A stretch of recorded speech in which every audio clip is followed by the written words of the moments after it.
Iran ने Israel पर मिसाइलें दाग दी हैं और एक बार फिर पूरे मिडिल ईस्ट में तनाव चरम पर है। पिछले 2 महीने के सीजफायर में यह पहली बार है जब ईरान ने इजराइल पर हमला किया है।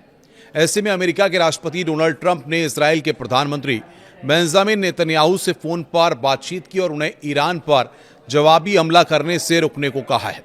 इधर CNN की जो रिपोर्ट के अनुसार जानकारी निकलकर सामने आई है कि एक अमेरिकी अधिकारी ने यह जानकारी दी है कि ट्रंप की ओर से उठाए गए इस कदम का मकसद क्षेत्र में बढ़ते तनाव के बीच कूटनीति यानी कि डिप्लोमेसी की कोशिशों को बचाना बताया गया है। ट्रंप ने नेतन्याहू को चेतावनी दी है कि हालात और बिगड़ने से बचना चाहिए। या उन्होंने ये भी कहा कि उनका मानना है कि ईरान के साथ समझौता बहुत करीब है। ये कॉल तब हुई है जब इजरायली सेना ने कहा है कि उसने ईरान से दागी गई कई मिसाइलों को रोक लिया है। ट्रंप ने नेतन्याहू से क्या क्या कहा वो हम आपको बताएंगे। अमेरिकी मीडिया आउटलेट एक्सियोस ने बताया कि ईरान के हमले के बाद उसके बाद ट्रंप ने नेतन्याहू से बातचीत की है। उनका मकसद था कि दोनों देशों के बीच नया तनाव न बढ़े और शांति समझौता खराब न हो।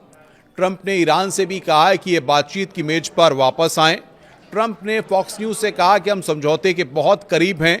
मुझे लगता है कि समझौता अगले हफ्ते सोमवार, मंगलवार या बुधवार तक हो जाएगा और अब ये सब हो रहा है। ट्रंप ने ईरान के हमले को लेकर कहा है कि तुमने अपने मिसाइल दाग दिए हैं, बहुत हुआ, वापस आओ और समझौता करो। उन्होंने कहा है कि दोनों ने अपना हमला कर लिया है, अब हमें और नहीं चाहिए। इजराइल ने हमला किया और ईरान ने हमला किया है। वहीं फाइनेंशियल टाइम्स से बातचीत करते हुए ट्रंप ने कहा है कि अगर अमेरिका और ईरान के बीच कोई समझौता होता है तो नेतन्याहू को उसे मानना पड़ेगा। उन्होंने कहा कि नेतन्याहू के पास कोई विकल्प नहीं होगा और ये भी कहा है कि वो मानते हैं कि असली फैसला अमेरिका ही करता है।